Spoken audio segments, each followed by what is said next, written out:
नमो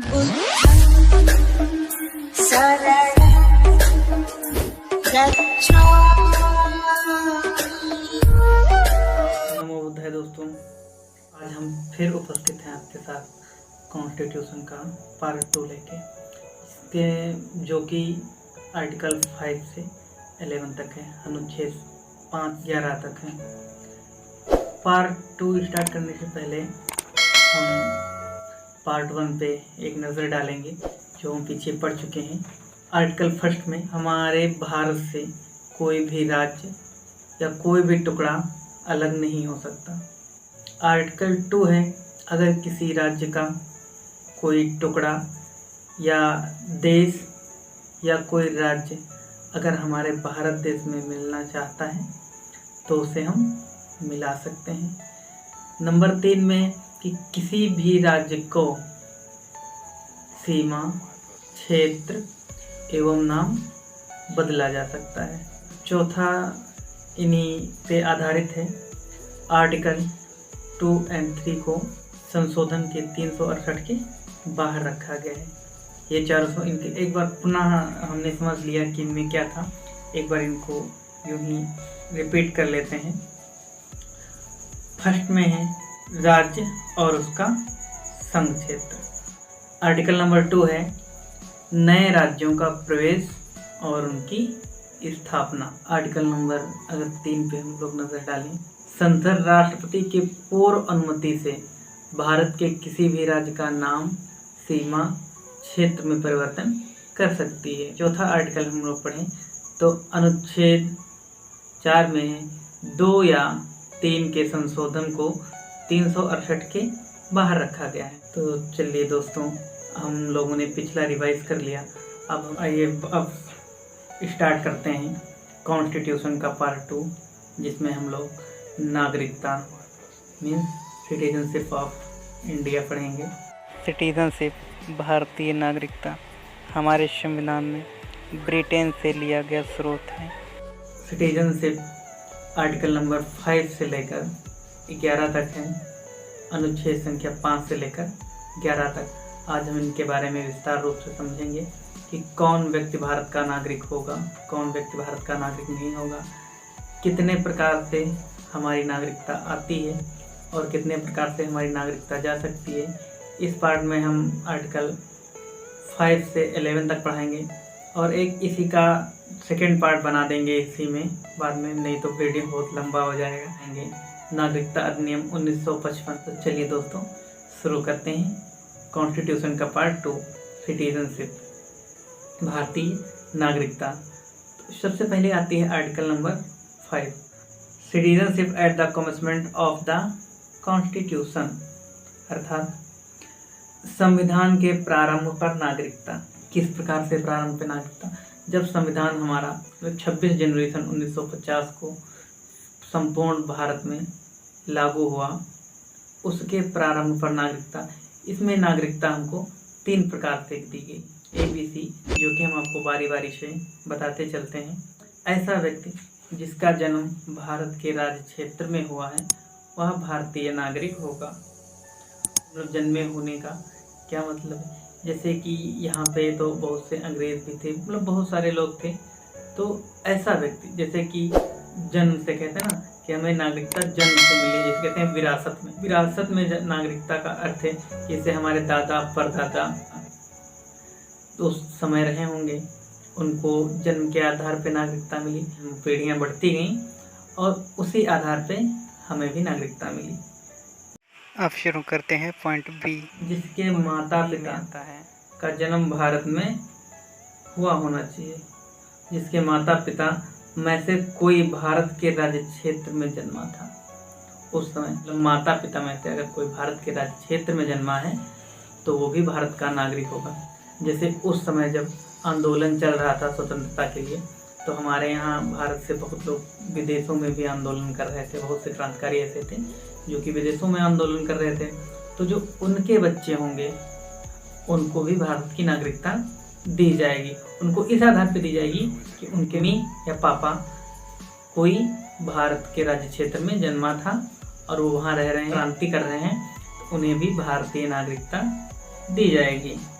अब इसी में आता है पॉइंट सी में, who has ordinary resident in the territory of India on not less than 5 year immediately preceding such commitment. मतलब जो ऐसे प्रारंभ से ठीक पहले कम से कम 5 वर्ष तक भारत के राज्य क्षेत्र में मामूली तौर पर निवासी हो, shall be a citizen of India, Bharat का नागरिक होगा। अब इसमें क्या लॉजिक है, भारत में संविधान लागू हुआ था 26 जनवरी सन 1950 को। उसके पूर्व मतलब पहले से 5 वर्ष पहले से जो यहाँ रहता है और वो यहीं रहना चाहता है तो उसे भी भारतीय नागरिकता दे दी जाएगी। लेकिन उसके लिए कम से कम वो यहाँ 5 साल से मामूली तौर पर रह रहा हो, उसी को यहाँ का निवासी मानकर नागरिकता दी जाएगी। तो चलिए दोस्तों, हमारा आर्टिकल नंबर 5 यहीं पे समाप्त हो गया। अब आर्टिकल नंबर 6 स्टार्ट करते हैं। Article number 6, rights of citizenship of certain person who have migrated to India from Pakistan. Pakistan से भारत को प्रव्रजन करने वाले कुछ व्यक्तियों के नागरिकता के अधिकार। तो पाकिस्तान से भारत आए लोग, जो लोग जैसे बहुत से लोग ऐसे थे जो कि पाकिस्तान में थे, फिर वो भारत की ओर लौटे, तब उनको भी नागरिकता दी गई। उनको किस देश से उनको किस प्रकार से नागरिकता दी गई? 1 मार्च 1947 के बाद जो भी पाकिस्तान से भारत की ओर आया उसको पहले परमिट भरना पड़ता था 6 मंथ के लिए। 6 मंथ के लिए परमिट भरने के बाद उनको नागरिकता मिल जाती थी। और जो 19 जुलाई सन 1948 के पहले आ गए थे उनको परमिट का कोई ज़रूरत ही नहीं था कि उनको परमिट भर के आना होगा। लेकिन 19 जुलाई सन 1948 के बाद जो भी आया भारत में उनको 6 मंथ के लिए परमिट भरना पड़ता था। आर्टिकल नंबर 6 भी हमारी यहीं पे समाप्त होती है। अब आता है आर्टिकल नंबर 7, पाकिस्तान को प्रव्रजन करने वाले कुछ व्यक्तियों के नागरिकता के अधिकार। अब इसमें 7 में है कि भारत से पाकिस्तान गए लोग, जब बंटवारा होना ही था तो कुछ लोग पाकिस्तान की ओर निकल गए। साथ में यही है कि भारत से पाकिस्तान गए लोगों की नागरिकता, मतलब भारत से पाकिस्तान गए लेकिन उन्हें वहाँ का कल्चर, वहाँ की चीज़ें समझ नहीं, वहाँ पे दंगे फसाद होने लगे, तो उन लोगों को लगा कि नहीं, हम लोगों को भारत की ओर ही वापस लौटना चाहिए।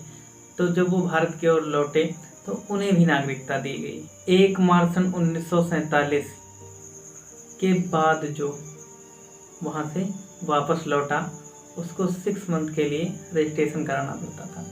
6 महीने के लिए फॉर्म भरिया, 6 महीने बाद नागरिकता दे दी जाती थी। तो यहाँ पे 7 भी समाप्त हुआ। अब बात करते हैं आर्टिकल नंबर 8 की। 8 में भारत के बाहर रहने वाले भारतीय उद्भव के कुछ व्यक्तियों के नागरिकता के अधिकार। अपने शब्दों के हिसाब से देखिएगा, भारत के बाहर रह रहा बच्चा भारत का नागरिक होगा यदि उसके माता पिता भारतीय हैं तो। मतलब जैसे हम लोग देखते हैं कि इस समय भी हमारे भारत के लोग विदेशों में डॉक्टर हैं, इंजीनियर हैं, बहुत से काम करते हैं। जैसे सऊदी है, दुबई है, अमेरिका है, मतलब बहुत से ऐसे देश हैं जहाँ पे हमारे भारत के लोग रहते हैं। तो क्या उनके जो बच्चे होंगे उनको भी भारतीय नागरिकता मिलेगी? उनको भी हमारा संविधान नागरिकता देता है यदि उनके माता या पिता कोई एक भारतीय नागरिक है तो उन्हें भी भारतीय नागरिकता दी जाएगी। बात करते हैं हम लोग आर्टिकल नंबर 9 की। आर्टिकल नंबर 9, विदेशी राज्य की नागरिकता स्वेच्छा से अर्जित करने वाले व्यक्तियों का नागरिक ना होना। जैसे आप अमेरिका या कहीं किसी देश गए, बाहर देश, आप वहाँ पे रुके, आपको वहाँ का देश ज़्यादा बेपसंद आ गया, आपने क्या किया, आप वहीं के होके रह गए। वहीं के होने का मतलब है नागरिकता धारण कर ली। अगर आप वहाँ की नागरिकता धारण कर लेते हैं तो आपकी यहाँ की नागरिकता चली जाएगी। हमारे भारत में एकल नागरिकता का प्रावधान है।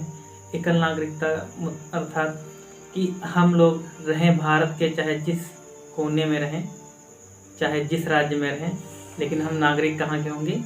भारत के। दोहरी नागरिकता का यहाँ प्रावधान नहीं है। पहले जम्मू कश्मीर में ऐसा नहीं था, उनको पहले जम्मू कश्मीर की भी नागरिकता मिली थी और भारतीय नागरिकता मिली थी, लेकिन जब से 370 हट गई तब से उनको भी एकल नागरिकता प्राप्त हो गई। आप चाहे देश के जिस भी राज्य में रहें, लेकिन आप भारत के नागरिक हैं। ये आर्टिकल नंबर 9 भी यहाँ पे समाप्त होती है। अब आर्टिकल नंबर 10 का नागरिकता का बना रहना जब तक आप अन्यथा कार्य ना करें। कि जैसे पता चला दो देशों के, एक मतलब सबसे बढ़िया उदाहरण सिंपल सा, दो देशों के बीच युद्ध हुआ, फॉर एग्जांपल भारत या पाकिस्तान, दोनों के बीच में युद्ध हुआ और आप जो है पाकिस्तान जिंदाबाद करते घूम रहे हैं, तो आपको यहाँ की नागरिकता रद्द कर दी जाएगी। और नागरिकता रद्द करने का ये मतलब कतई नहीं होता है कि आपको यहाँ से निकाल दिया जाएगा भारत से, जी नहीं, आपके कुछ अधिकार छीन लिए जाएंगे। आप किसी पोस्ट पे नहीं रह सकते बड़ी, और आपको वोट देने का अधिकार छीन लिया जाएगा। जैसे कहते हैं लोग पागल करार घोषित कर देना, तो आपको उस तरीके से घोषित कर दिया जाएगा कि जाइए, आप खाते यहाँ की हैं और गाते कहीं और की हैं। तो यहाँ पे हमारा आर्टिकल नंबर 10 भी समाप्त हुआ।